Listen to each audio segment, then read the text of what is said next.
അടിപിടിക്കിടെ യുവാവിന് കുത്തേറ്റു. വെള്ളോറ ചെക്കിക്കുണ്ടിലെ ജിനുവിനാണ് കുത്തേറ്റത്.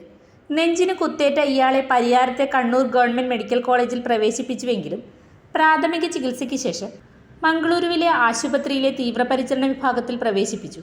സംഭവവുമായി ബന്ധപ്പെട്ട് ചെക്കിക്കുണ്ടിലെ ബിജോയ്സിനെ പെരിങ്ങോം പോലീസ് കസ്റ്റഡിയിലെടുത്തു. ഇന്നലെ ഉച്ചയോടെയായിരുന്നു സംഭവം. നേരത്തെയുള്ള വിരോധത്തിൽ ജിനുവും പിതാവ് ഷാജിയും ചേർന്ന് അയൽവാസിയായ ബിജോയ്സുമായി വാക്കേറ്റവും തർക്കവും തുടർന്ന് അടിപിടി കൂടുകയുമായിരുന്നു. ഇതിനിടെ ബിജോയ്സ് കയ്യിൽ കരുതിയ ചെറിയ കത്തി കൊണ്ട് ജിനുവിൻ്റെ നെഞ്ചിൽ കുത്തുകയായിരുന്നു. സാരമായ പരിക്കേറ്റ ഇയാളെ ബന്ധുക്കളും നാട്ടുകാരും ചേർന്ന് ആശുപത്രിയിൽ എത്തിച്ചു. അടിപിടിയിൽ ജിനുവിൻ്റെ പിതാവ് ഷാജിക്കും പരിക്കേറ്റിരുന്നു. പെരിങ്ങോം പോലീസ് മംഗളൂരുവിലെ ആശുപത്രിയിലെത്തി മൊഴിയെടുത്തു.